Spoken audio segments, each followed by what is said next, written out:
इस कार्यक्रम के प्रायोजक हैं कृषि एवं किसान कल्याण मंत्रालय, भारत सरकार।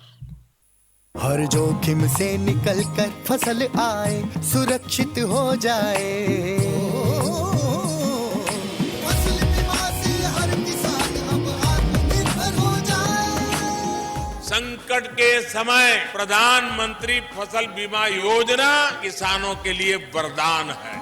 अब सूखा पड़े या बाढ़ आ जाए, कोई डर नहीं। अब ओले पड़े या कीट पतंगे फसल खा जाए, कोई फिक्र नहीं, क्योंकि हमने लिया है प्रधानमंत्री फसल बीमा। बुआई से फसल कटाई तक हर जोखिम का दावा, न्यूनतम प्रीमियम पर अधिकतम भुगतान का वादा। योजना से हर साल जुड़ रहे हैं 5 करोड़ से ज्यादा किसान। अब आपकी है बारी। नजदीकी कृषि कार्यालय, सहकारी समिति, बैंक शाखा, अधिकृत बीमा कंपनी या जन सेवा केंद्र में स्वेच्छा से करा सकते हैं पंजीकरण। फसल बीमा पोर्टल या फसल बीमा ऐप द्वारा भी कराया जा सकता है पंजीकरण। प्रधानमंत्री फसल बीमा योजना, आपकी फसलों का संपूर्ण सुरक्षा कवच। कृषि एवं किसान कल्याण मंत्रालय, भारत सरकार। कार्यक्रम किसान वाणी सुनिए सब बाण भैया ने रिसाले भाई की राम राम।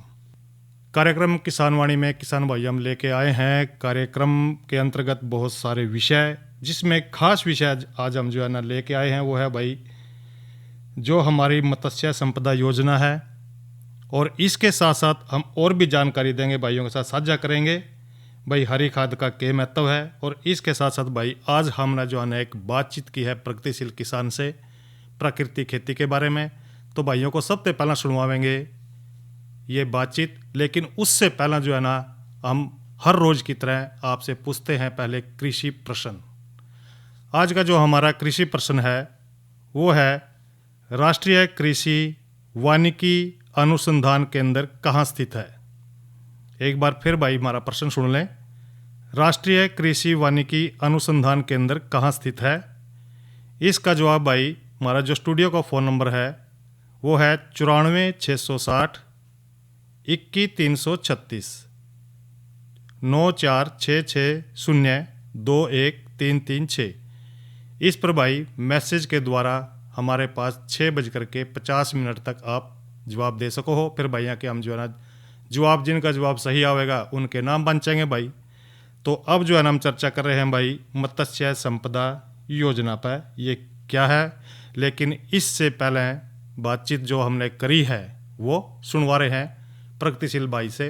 तो अब सुनते हैं पहले ये बातचीत। आज हमारे साथ हैं प्रगतिशील किसान। आज हम उनसे जानना चाहेंगे प्राकृतिक खेती पर। तो सबसे पहले सर आप अपना नाम बताएं। मेरा नाम कृष्ण जी सतीश शर्मा है। और आपके गांव का नाम? मेरे गांव का नाम है चंदलाना जी, डिस्ट्रिक्ट कैथल में। तो सतीश जी आप जो है ना प्राकृतिक खेती कर रहे हैं, आपके पास कितनी जमीन है और कितनी जमीन में आप प्राकृतिक खेती करते हैं? कृष्ण जी मेरे पास 14.5 एकड़ पुश्तैनी जमीन है, जिसमें 10 एकड़ मैं ठेके पे मैंने दी, 2 जगह पे है मेरी ये जमीन जी। इसमें 3 एकड़ मेरा ऐसा था कि वो प्रयोग के लिए मैंने सोचा कि एक बार इसका प्रयोग करके देखूं कि प्राकृतिक खेती में कितना फायदा है। तो सतीश जी ये बताएं कि आपने जो प्राकृतिक खेती है इसके बारे में कोई प्रशिक्षण वगैरह भी लिया हुआ है? प्रशिक्षण तो ऐसा नहीं लिया कि प्राकृतिक खेती मैंने करनी है। आप जैसे लोगों के साथ मेरे को संपर्क से पता लगा कि प्राकृतिक खेती में अगर हम कम से कम कृत्रिम खाद और कीटनाशक दवाइयों का प्रयोग करें तो वो खाने के लिए बहुत ज़्यादा उपयोगी है। तो आप कह रहे हैं कीटनाशक दवाइयों का प्रयोग करें, लेकिन प्राकृतिक खेती के रूप में आपने कितनी जमीन पर खेती की और उसमें आपने क्या क्या प्रयोग किया?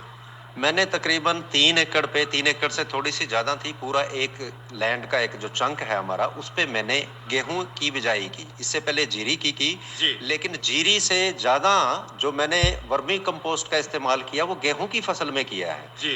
गेहूं की फसल में कृष्ण जी मैंने स्टार्टिंग के अंदर जैसे मेरे को पता लगा डीएपी खाद के अलावा मैंने पूरा वर्मी कंपोस्ट इस्तेमाल किया। उसके अलावा किसी भी प्रकार के किसी पेस्टिसाइड का स्प्रे का कोई इस्तेमाल नहीं किया। तो आपकी जो आपने फसल उगाई है, क्या इसकी पैदावार के ऊपर कोई फर्क पड़ा है? जो मैंने देखा है, जो मैंने तुलना की है, मेरे पड़ोसियों का जो यील्ड निकला है, जो पैदावार निकली है, मेरे में और उनमें 19-21 का ही फर्क निकला है। उतना मेरा खर्चा जो है उतना ही कम आया, उनका खर्चा भी ज्यादा आया और उनकी फसल और मेरी फसल में इतना फर्क रहा है कि ये मेरी फसल अगर मैं मानूं तो ये हाथों हाथ बिक गई। आम जो पड़ोसी हैं उन्होंने देखा कि ये एमपी की जो कनक है, गेहूं है, उससे भी बढ़िया गेहूं है जी। और मेरे को मंडी में भी जाने की जरूरत नहीं पड़ी। बहुत कम मैंने मंडी में बेची है। बाकी सारे जिन लोगों को पता था, मेरी अपने खलियान में ही मेरी वो सारी की सारी फसल बिक गई। यानी कि आपकी जो पैदावार थी फसल की वो आपकी हाथों हाथ तो बिक गई, लेकिन क्या भाव में भी कोई अंतर पड़ा? भाव में ऐसा है जी, 2125 रुपए सरकारी भाव था और मुझे तो ये बताने की जरूरत ही नहीं पड़ी कि सरकारी भाव से देनी है। लोगों ने अपने आप ही, जिनको पता था, जिनकी नॉलेज में थी कि ये प्राकृतिक खेती मैं कर रहा हूँ, उन्होंने अपने आप ही रेट कोट कर दिया 2500-2600 रुपए तक, वो खुद ही ले गए। हमें कुछ करने की आवश्यकता ही नहीं पड़ी उसमें। यानी कि आपको देखो, एक तो आमदनी भी ज़्यादा हुई, इसके साथ साथ जो मुनाफा हुआ दूसरे भाइयों से अधिक हुआ। तो चीज़ जी आप ये बताओ कि जो हमारे किसान भाई हैं, बहन है, जो प्राकृतिक खेती करना चाहे, उनको आप क्या जानकारी देना चाहोगे? मैं तो यही जानकारी देना चाहूंगा जी। पहले मैं नहीं कहता कि आप बहुत ज्यादा जमीन लेके उसमें प्रयोग करें। पहले थोड़े से चंक पे, थोड़ी सी जमीन, भूमि के टुकड़े पे, जिस प्रकार मैंने प्रयोग किया, तो मुझे सारी चीज क्लियर हो गई। उसमें मुझे पता लगा कि मुझे खेती करने में, ये अनुभव से मेरे को पता लगा कि कितना यील्ड होता है, कितनी उसकी पैदावार आती है। जो स्प्रे करते हैं, पेस्टिसाइड या कृत्रिम खाद का इस्तेमाल करते हैं, मैंने सिर्फ वर्मी कंपोस्ट, मेरे गांव में ही एक फार्म है, उनसे लिया, उन्हीं की सलाह थी ये। उसके अलावा कोई इस्तेमाल मैंने नहीं किया। अब पैदावार की बात आती है। पैदावार की जो मैंने तुलना की, मेरा तकरीबन 20 क्विंटल पर एकड़ निकल गया जी। और पड़ोसियों का, जिन्होंने मैंने पूछा, जिन्होंने भरपूर कृत्रिम खाद का इस्तेमाल किया, पेस्टिसाइड का, स्प्रे का इस्तेमाल किया, उनका तकरीबन 22 क्विंटल के करीब निकला है। तो मानो कि 2 क्विंटल का कोई बहुत ज्यादा फर्क नहीं है। अगर रेट में भी देखें तो मेरा रेट जो है, जिसका मुझे ज्ञान ही नहीं था, लोगों ने ही अपने अनुभव से अपनी उस चीज को पहचाना कि ये वास्तव में स्वास्थ्य के लिए बहुत अच्छी कनक है, जिसकी तुलना उन्होंने एमपी की कनक से की और वहीं पे जिनको पता था वो अपने आप ही ले गए।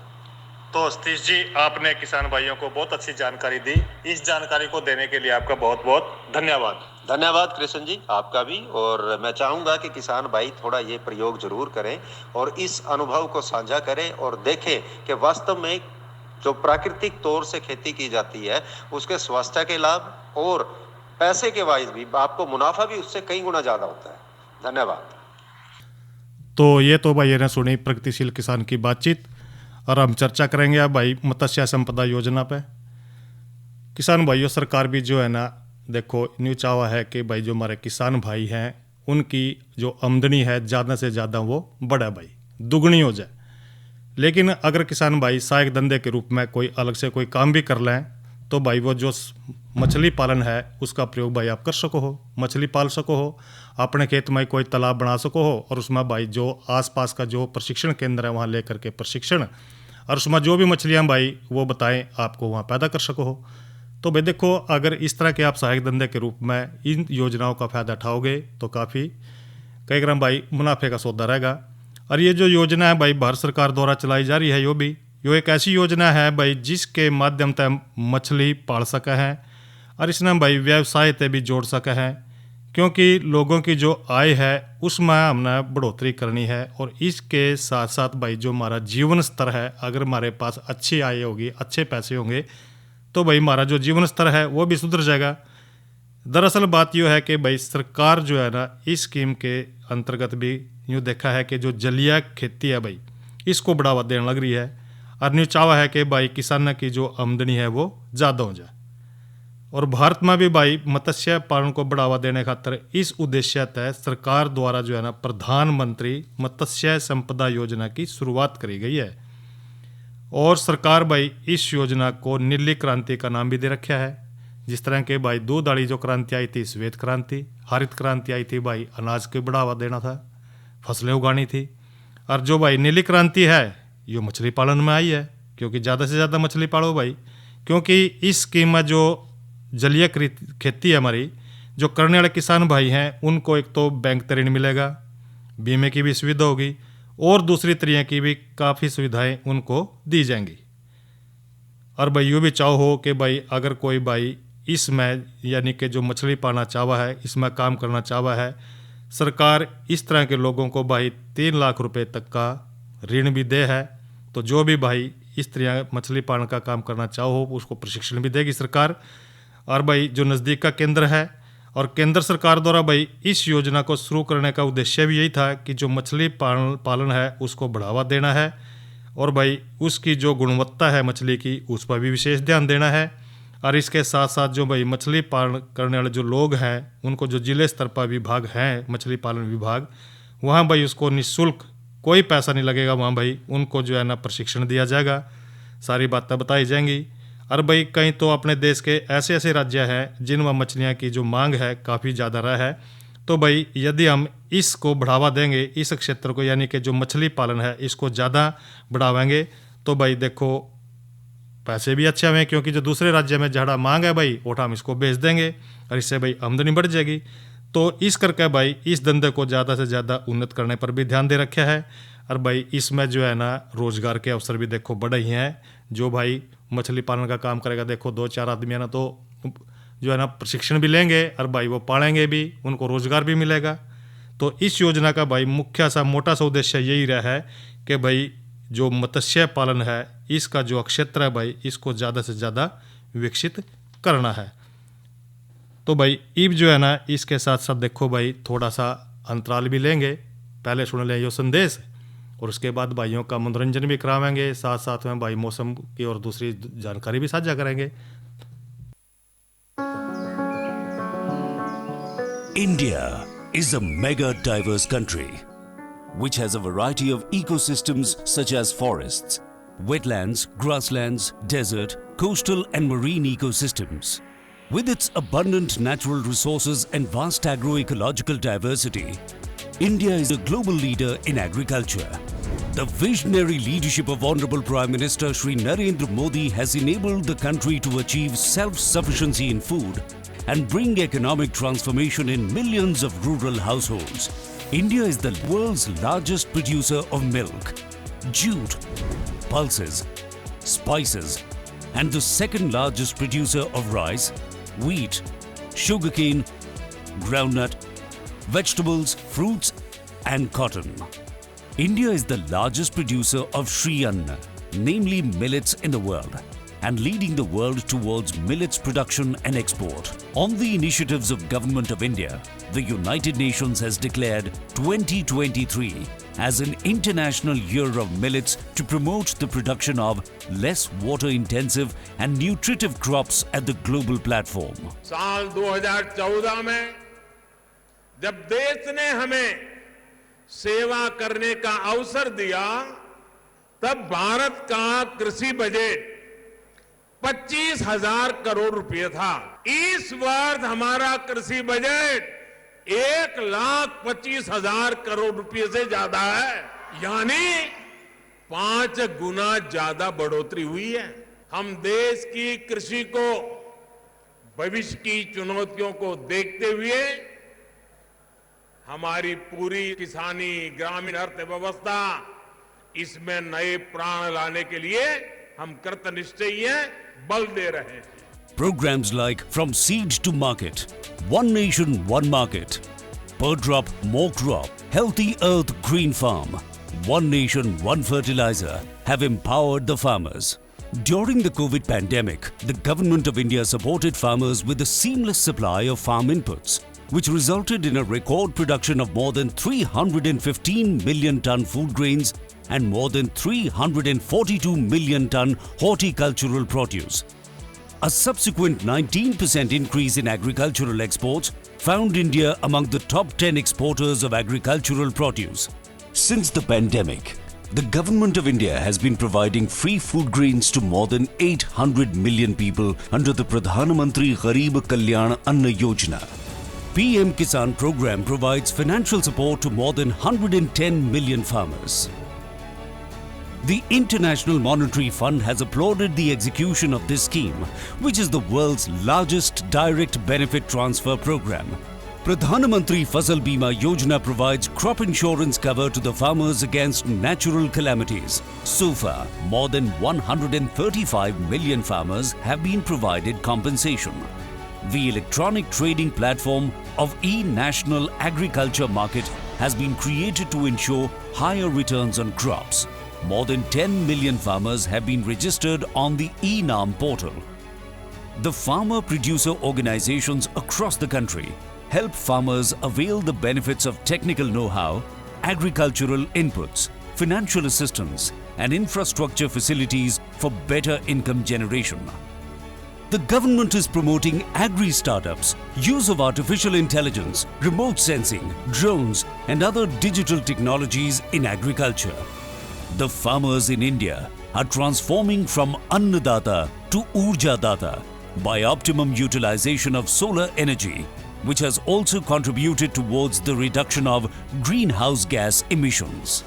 Embarking into an era of new India, the country's agriculture sector is steadily marching ahead, playing a pivotal role in ensuring food security to the world and taking forward the vision of one earth, one family, one future. अरे भाइयों, मौसम की दे दें जानकारी। आज का जो अधिकतम तापमान रहा वो रहा भाई 34 डिग्री सेल्सियस, न्यूनतम तापमान 24 डिग्री सेल्सियस। और कल का जो तापमान रहेगा भाई ज़्यादा वो रहेगा 32 डिग्री सेल्सियस और न्यूनतम तापमान 22 डिग्री सेल्सियस। और भाई बादल छाए रहने की भी पूरी संभावना बन रही है। और कल का हमारा जो कार्यक्रम किसान वाणी रहेगा उसमें हम चर्चा करेंगे किसान सम्मान योजना पर, और आज की नसीहत में हम बात करेंगे गन्ना फसल की देखभाल पर, और साथ में जानकारी देंगे केचुआ खाद के महत्व पर, और भाई मौसम संबंधी जानकारी भी आपके साथ साझा करेंगे। और भाई अब कराएंगे भाइयों का मनोरंजन इस लोकगीत के साथ।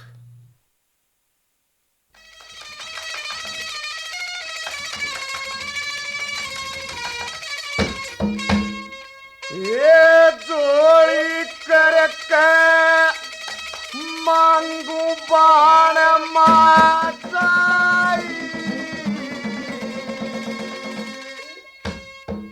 मेरा रखिए अतर मान सोच के आई।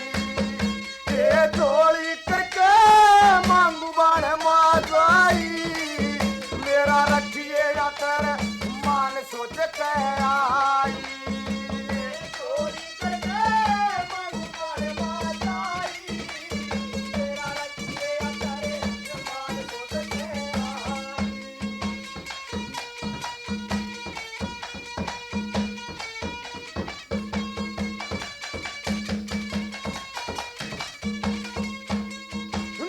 मन का ऊंचा मैल तन चन राखा, मेरे तन का कच्चा सूत थान बोन राखा। यो इतना भारी कटम तन जन राखा, माँ बेटे बिन यो मिल नरक सोन राखा। माँ बेटे दखे बनी के माँ बाप बनी के भाई, मेरा रखिए मान सोच के आई। ये जोड़ी करके मांगू बाण माचाई, मेरा रखिए मान सोच के आई।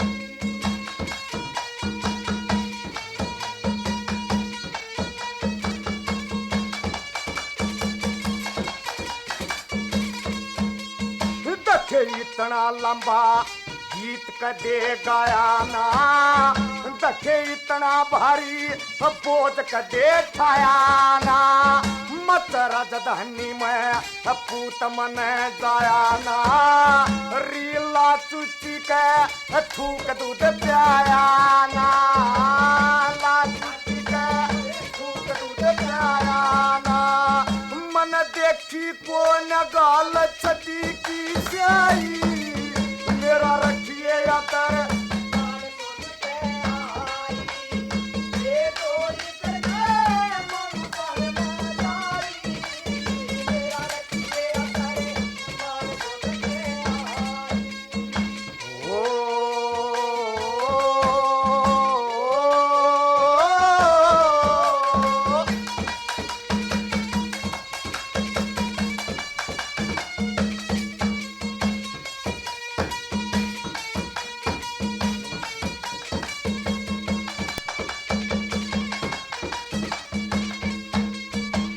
मत ना कद आठ गणी डर जाएंगी, और सोमन पक्का शान तेरे धर जाएंगी। मत कर जोड़ी दखे गली गली फिर जाएंगी, माँ बेटे बिन में तड़प तड़प मर जाएंगी।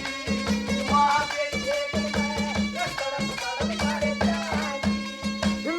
निकाला को न गूंद पंजीरी न खाई मेरा रखिए या तेरे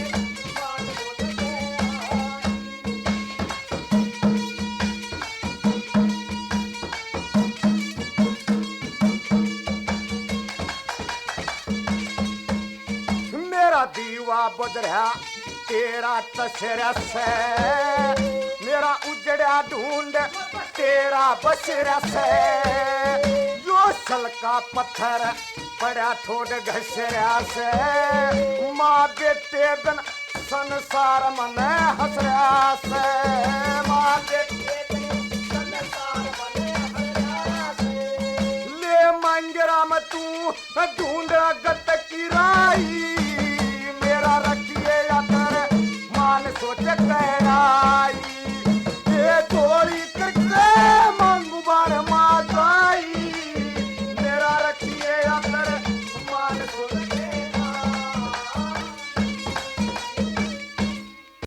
और भाइयों ये तो सुने आपने लोकगीत। और भाई हमने जो प्रश्न पूछा था उसका जवाब तो दिया भाई, पर आया वो गलत है। और वो दिया है भाई सतपाल पंजेटा ने, उन्हें बताया है देहरादून, लेकिन सतपाल भाई इसका सही जवाब है झांसी, उत्तर प्रदेश में है ये। तो भाई देखो जवाब दिया करो, गलत हो जाए कोई बात नहीं, कोशिश करा करो कि ठीक जवाब देने की। भाई उनके नाम हम बंचा ही बंचा हैं। तो भाई अब जो है ना हम अगली जो चर्चा कर रहे हैं नई फसल नई उमंग में, वो कर रहे हैं भाई हरी खाद का क्या महत्व है। हरी खाद यानी कि भाई जो हरी खाद है उसमें देखो कई डाल के जो तत्व हैं उनमें विद्यमान हुआ है, लेकिन हरी खाद का जो प्रयोग है खेती खातर बहुत ही बढ़िया और कई क्रम भाई उम्दा है। हरी खाद भाई एक तो देखो जो भूमि की जो ताकत है उसकी उर्वरा शक्ति है, अन्न पैदा करने की, फसल को उत्पादकता उसकी बढ़ाने की जो ताकत है वो भाई बढ़ जाएगी। दूसरा जो जैविक खाद है भाई देखो ये जो मिला है वो वनस्पति सामग्री से मिला है, और ये वही खाद है भाई जिसको उसी खेत में पैदा कर दोगे और उसी खेत में उसको भाई बा देंगे।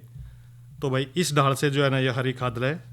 और उसी स्थान पर भाई उगाई जाने वाली खाद किस तरह, जिस तरह के कई बार ऐसे क्षेत्र हैं भाई जिनमें ये विधि अपनाई जाए है जिस तरह खेत में जो हरी खाद है उसका प्रयोग हम कर सके हैं। फसल को उगा कर भाई एक जो है ना समय अवधि के बाद उसको भाई हड़ चला कर उसको उसी मिट्टी में सड़ने खातर छोड़ते हैं, बांधे हैं कह रहे हैं। और रूटावेटर गेला भी उसने भाई बड़ी आसानी से बांधे हैं तो उसमें वो धरती में मिल जाएगी भाई। उसके बाद उसमें तो जो खाद का काम करने वाले तत्व हैं वो उसमें मिल जाएंगे मिट्टी में, और भाई जो फसल हम उसमें बोएंगे वो बढ़िया होगी। इसके साथ साथ भाई जो अपने स्थान से दूर उगाई जाने वाली हरी खाद है, कई बार जो हमारा दक्षिण भारत है इसमें भी हरी खाद भाई उसी खेत में ना होकर के या दूसरी जगह भाई हम उसने बोते हैं, लेकिन उसके बाद वहाँ से वो काट कर जिस खेत में उसकी जरूरत है उसमें डाल दे हैं, फिर भाई हड़ चलाते हैं पट्टे वाला। और इसके साथ साथ भाई रूटावेटर है और दूसरे जो चला करके हड़ या उसको भाई कई आरोगेला काटते हैं तो वो सारी मिला करके भाई खेत में मिल जाएगी, जिससे जो खाद की उर्वरा शक्ति है वो बढ़ जाएगी और मिट्टी के जो पोषक तत्व है उनकी वो कमी को पूरा करते हैं। जिस तरह के हरी खाद में हम कौन कौन सी चीज़ ले हैं, जिस तरह एक तो सनई बोदे हो, ढैंचा की जो फसल है वो भी हरी खाद का काम करेगी, ग्वार है, लोबिया है, मूंग है, उड़द है या भाई जंगली नील है, भाई सारे के सारे काम जो है ना इनको हरी खाद के रूप में प्रयोग कर सके हैं, क्योंकि यह सूखे के प्रति थोड़ी सी सहनशील होगा। जब हरी खाद खातर भाई फसल किसी विशेष काटता है उसी खेत में उगाना संभव ना, तो भाई जिस तरह के जो पेड़ के टाणियाँ हैं, पत्ते हैं, उन्होंने भाई हरी खाद के रूप में प्रयोग कर सके हैं। और हरी खाद खातर भाई एक तो कुछ खास बातें हैं जिनका ध्यान रखना है, जिस तरह की फसल ऐसी हो जिसमें भाई शीघ्र बढ़ने वाली जो बढ़वार है फसल वो सही तरीके से उसमें बढ़ जाए। दूसरा फसल की जो बढ़ोतरी है ज़्यादा जल्दी से जल्दी और भाई अधिक से अधिक मात्रा में जो पत्तियां हैं या कोमल शाखाएं हैं उसमें निकल सकें, तो वो आपने बोनी है। और इसी तरह भाई हरी खाद की जो बुआई है वो बारिश शुरू होने के तुरंत बाद कर देनी चाहिए। और बीज की जो मात्रा लेनी है आपने 25 से लेकर 30 किलोग्राम लेनी है भाई प्रति हेक्टेयर। छोटे आकार के बीज हैं, अगर भाई थोड़े बड़े आकार के बीज है तो भाई 40-50 किलोग्राम प्रति हेक्टेयर की दर से आपने वो लेनी है। और फसल को भाई एक विशेष अवस्था पर ही खेत में उसको पलटना चाहिए, यानी कि जब पकड़ने न हो जाए तो आपने क्या करना, उसका जब फूल आ जाए उसके ऊपर शुरू हो जाने, तो जिस तरह के सनई की जो फसल की बात करें तो वो 50 दिन के बाद सही तैयार हो जाएगी, और ढांचे की फसल जो है ना वो 40 दिन के बाद, और बरसीन में भाई 3-4 कटाई के बाद फसल को पलटना लापरदरा है, यानी कि उसको भाई आपने उसी खेत में बा देना है। और इस तरह भाई जो हरी खाद है कई डाल के जिनकी औसत उत्पादकता की दर है, और मृदा के अंदर जो जीवाश्म पदार्थ है जिस तरह के जिनमें नाइट्रोजन संभावित है, जिस तरह सनई की बात करें तो उसमें भाई नाइट्रोजन की मात्रा 83.8 किलोग्राम प्रति हेक्टेयर की दर से उसमें मिलेगी। ढांचे की बात करें तो 83.8% जो है ना उसमें किलोग्राम की दर से उसमें मिल जाएगी। और इसी तरह भाई मूंग है 50 किलोग्राम प्रति हेक्टेयर की मात्रा से भाई उसमें नाइट्रोजन मिल जाए। तो भाई एक जानकारी भाइयों के साथ और साझा कर लें, साथ साथ में हम बात भी कर रहे हैं, हर रोज़ भी करते रहे हैं भाई, कभी मोटे अनाज के बारे में चर्चा कर रहे हैं, कभी भाई प्राकृतिक खेती के बारे में चर्चा कर रहे हैं। तो आज भाई हम जानकारी दे रहे हैं भाइयों को आयु वायु हम भाई मोटे अनाज और भाई प्राकृतिक खेती के बारे में, यानी कि जो प्राकृतिक खेती है वो समय की तो भाई मांग हो रही है, जिस तरह हमने बातचीत भी सुनवाई थी भाइयों को। एक तो इसमें लागत कम आवेगी, दूसरा उपज की कीमत भी भाई ज़्यादा मिला है। आज ज़रूरत है भाई प्राकृतिक संसाधन की और सशक्त भारत की। इसके लिए भाई प्राकृतिक खेती की ओर जरूर बढ़ना चाहिए, और मोटे अनाज जिस तरह के प्राकृतिक खेती के अनुरूप हैं भाई, और इनकी खेती बिना रासायनिक उर्वरकों के या भाई अन्य दूसरे महंगे जो कृषि उत्पादन है उनसे भी करी जा सके है, यानी कि जो रासायनिक जो मामूद खाद डालना है वो डालने की जरूरत भी नहीं होती।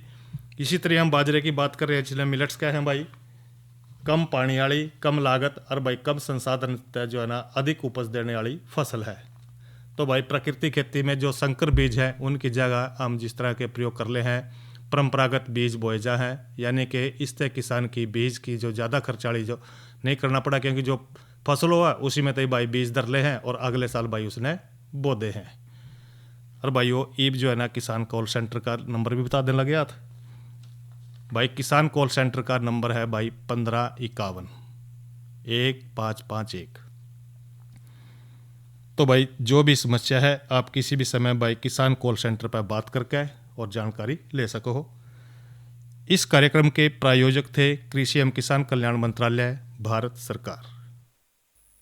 अरे अरे अरे क्या कर रहा है? इधर इधर इधर हम बोल रहे हैं तेरे बीजू का। उतला बोल रहा है? हाँ, पक्षियों से तो हम खेत को बचा लेते हैं, पर इन घातक रसायनों से कैसे बचाएं? मतलब? देख बेटा, तू जो ये अंधाधुंध रसायन मिलाता है ना, मिट्टी की सेहत बिगड़ने लगी है, और जब माटी ही कमजोर पड़ जाएगी तो उपज कैसे सेहतमंद होगी? अरे पहले ऐसा नहीं था, पूछना अपने बड़े बुजुर्गों से, कैसे फसल लहलहाती थी, शुद्धता झलकती थी। हाँ, माटी भी तंदुरुस्त और लोग भी। अरे अब पहली वाली बात कहाँ? पर अब तो सब यही डाले हैं। सब नहीं, आज भी लाखों जागरूक किसान परंपरागत विधि से फसल उगा रहे हैं, खर्चा कम और उपज की कीमत भी बेहतर पा रहे हैं। सच है? रे बेटे, एक्सपीरियंस से बता रहे हैं, धूप में बाल सफेद नहीं किए हैं। हाँ। ठीक है भाई, मैं भी आज से जैविक खेती शुरू करूंगा। माटी से प्रेम की परंपरा है परंपरागत खेती। इसी के साथ ही आज का कार्यक्रम किसान वाणी भाई यहीं पर संपन्न होता है। रिसाले भाई ना देव इजाजत। अच्छा भाइयों, राम राम।